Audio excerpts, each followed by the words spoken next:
5 കാര്യങ്ങൾ നിങ്ങൾ ആരോടും പറയാൻ പാടില്ല. നമ്മുടെ നാവാണ് നമ്മുടെ ശത്രുവും നമ്മുടെ മിത്രവും.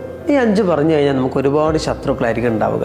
ഒന്നാമത്തെ കാര്യം നിങ്ങളുടെ സാമ്പത്തിക സ്ഥിതിയാണ്. നിങ്ങൾ ഒരുപാട് പൈസക്കാരനാണെന്ന് വിചാരിച്ചു നിങ്ങൾ ഒരുപാട് ആളെ സഹായിച്ചോളൂ. പക്ഷെ ഇതിങ്ങനെ പറഞ്ഞു നടക്കേണ്ടതില്ല. നമ്മുടെ പുറകിൽ അസൂയാലുക്കളുടെ ഒരു ക്യൂ കാണാൻ പറ്റും. ഇനി നിങ്ങളിൽ പൈസ ഇല്ല, ദാരിദ്ര്യം അനുഭവിക്കുകയാണ്, ഒരുപാട് ആളോട് പറഞ്ഞിട്ട് എന്താ കാര്യം? ആരാ നിങ്ങളെ സഹായിക്കാൻ വേണ്ടി പോകുന്നത്? ആരും സഹായിക്കാൻ പോകുന്നില്ല. പകരം അവരൊക്കെ നിങ്ങളെ ദരിദ്രനായിട്ട് കാണുന്നുള്ളത്. ദാരിദ്ര്യം ഒരു തെറ്റല്ല, പക്ഷെ ആളുടെ മനസ്സിൽ ദാരിദ്ര്യത്തിന് വലിയ വില കൊടുക്കുന്നില്ല എന്നുള്ളതാണ്. രണ്ടാമത്തെ കാര്യം എന്ന് പറയുന്നത് നിങ്ങളുടെ കുടുംബ പ്രശ്നങ്ങൾ മറ്റുള്ളവരോട് പങ്കുവെക്കാൻ പാടില്ല എന്നുള്ളതാണ്. ഏതൊരു കുടുംബത്തിലും ചെറിയ ചെറിയ പ്രശ്നങ്ങളൊക്കെ ഉണ്ടാകാം. ആ പ്രശ്നങ്ങൾക്ക് ശേഷം പിന്നീട് നന്നാവാനും സാധ്യതകളുണ്ട്. പക്ഷെ ആ പ്രശ്നം ഉണ്ടാകുമ്പോൾ നിങ്ങളത് മറ്റുള്ളവരോട് പങ്കുവെച്ച് കഴിഞ്ഞാൽ നിങ്ങളുടെ പങ്കാളിയെക്കുറിച്ച്, വീട്ടുകാരെക്കുറിച്ച് അവരുടെ മനസ്സിൽ ഒരു വല്ലാത്തൊരു നെഗറ്റീവ് ഇമ്പാക്റ്റ് ഉണ്ടാക്കുന്നത്. നിങ്ങൾ നന്നായി കഴിഞ്ഞാലും അവരുടെ മനസ്സിൽ ആ ഇമ്പാക്റ്റ് അങ്ങനെ തന്നെ നിലനിൽക്കും എന്നുള്ളതാണ് യാഥാർത്ഥ്യം. മൂന്നാമത്തെ കാര്യം നിങ്ങൾ അനുഭവിക്കുന്ന പ്രയാസങ്ങളാണ്. ഒരുപാട് ആളുകളുണ്ട് തൻ്റെ പ്രയാസങ്ങൾ കാണുന്നവരോടൊക്കെ ഇങ്ങനെ പങ്കുവെച്ചുകൊണ്ടേയിരിക്കുന്നു.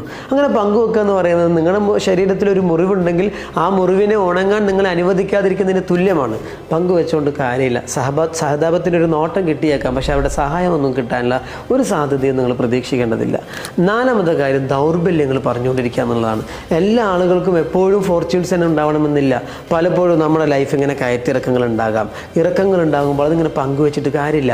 അതിനെ ഉൾക്കൊള്ളാനും സ്വീകരിക്കാൻ ഈ 5 കാര്യങ്ങൾ നിങ്ങൾ ആരോടും പറയാൻ പാടില്ല. നമ്മുടെ നാവാണ്